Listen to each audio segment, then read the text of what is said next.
Chapter 21. Astang, 9th of March, present day. Wondering whether paracetamol, ibuprofen, or raining down screaming death would be the most effective against snail-induced headaches. 4 more tentacles make tentative attempts to slap past the barrier, but my magic easily repels them. Another peeks around the corner behind us, so Aisha taps a vacant spot next to the sucker pad already pin-boarded to the wall with another knife.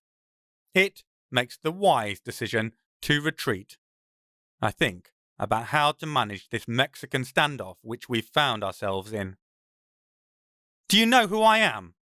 I call down to the jigger gastropod, who looks as annoyed as I feel. "Not a clue, sorry," he calls back brightly.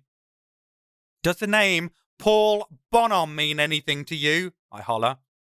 Doesn't ring any bells, I'm afraid. You wouldn't happen to know what flavour you are comparatively, would you? Maybe if you let me take a taste, it might jog my memory," he attempts hopefully. "Not gonna happen, buddy. Even if you ate me, it wouldn't help you at all. I'd just reincarnate in the nearest body and come back for another go." "Ooh, that sounds wonderful! Like that takeaway delivery service I keep hearing about," he says, his eyes brightening at the thought.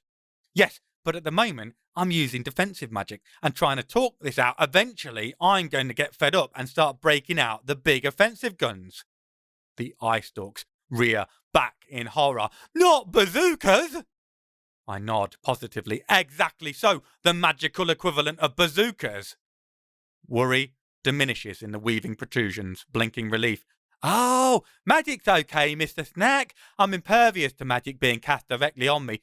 Unlike this very frustrating barrier you insist on using to delay the inevitable. Magic tastes delicious. You'd be most welcome to cast some super strong spells as you go down my gullet. It'll act like seasoning. Oh, I bet you're ever so flavoursome."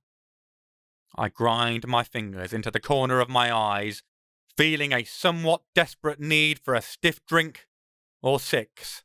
Okay, look, eventually, if my spells don't work, I'm going to be thinking about rounding up some firepower. I'll even let you have 2 or 3 bodies on the house, because I'm going to cart up a shit ton of white wine, butter, and a whole fucking field of parsley in a rucksack each time. Then I'm going to come in here and cook your miserable hide and have the world's largest fucking escargot a la bourguignon, my friend. We'll be picking you out in serving pieces with pitchforks."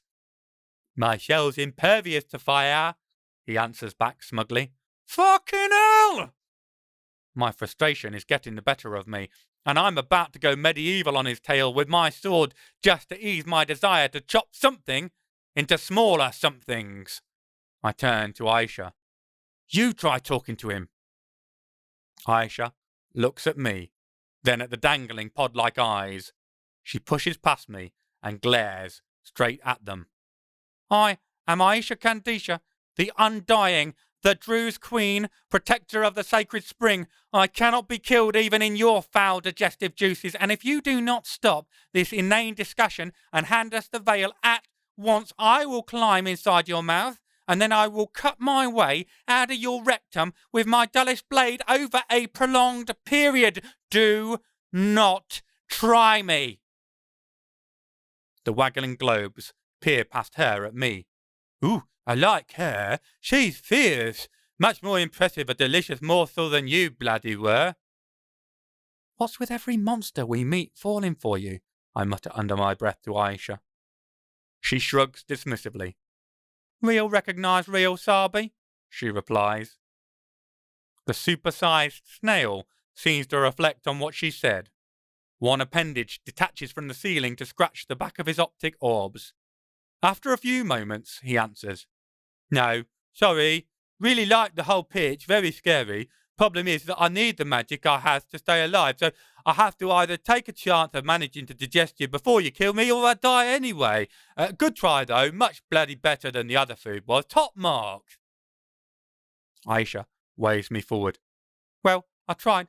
What now?" It is my turn to reflect. "You need the magic to stay alive." He nods his waggly stalks eagerly.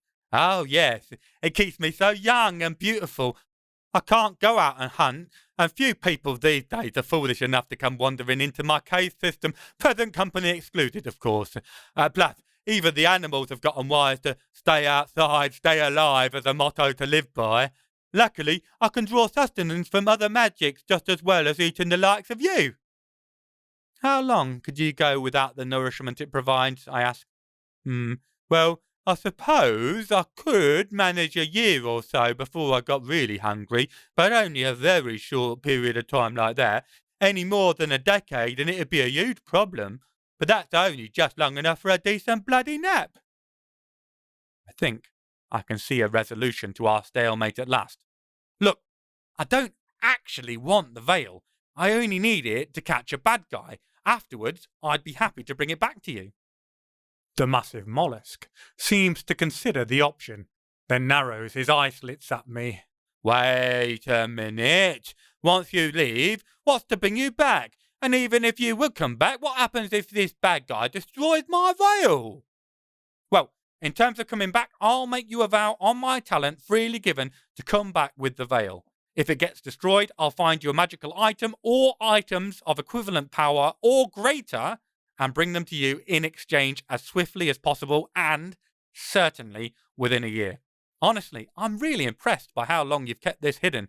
In fact, I would like to turn this into a long-term deal.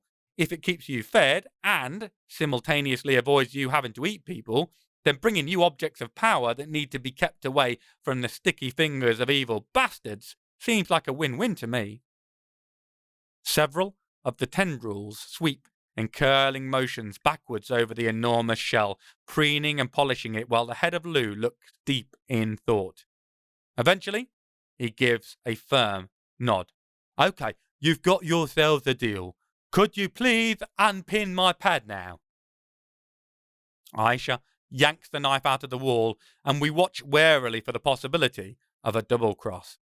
The club-like limb seems to stretch and flex like fingers trying to work out kinks after a grueling day in the office before rolling in on itself to form a curled ball like the world's biggest roll of licorice.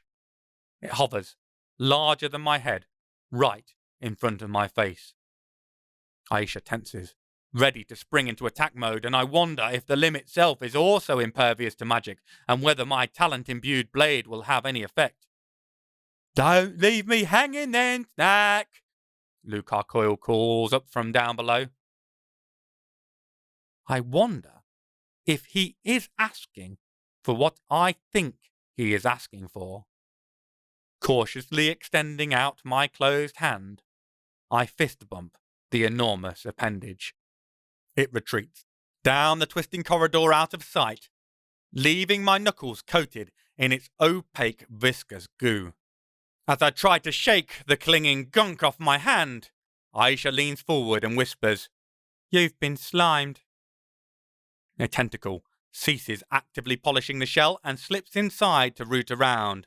After an "aha" from our new friend, the tentacle retracts, carrying a grey, slightly damp cloth that it proffers up to us. There's a sheen to it from the thick gloop that it's coated in liberally and dripping off it from the snail dragon's grip.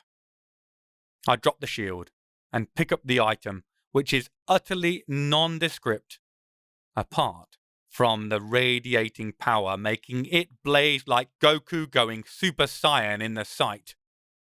It's far too powerful to put into etheric storage, a surefire route to an explosive combination that will make these tunnels very toasty for all of us. So I carefully fold it to face cloth size and put it in my jacket pocket before surreptitiously wiping my hands on my jeans. I would have worried about the dry cleaning cost for said jacket if I seriously believed there was a chance of getting through the next few days with this body intact, let alone my current outfit. Luke, you have my word, I'll return with the veil or an equivalent item or items of value, I shout down to the cephalopod.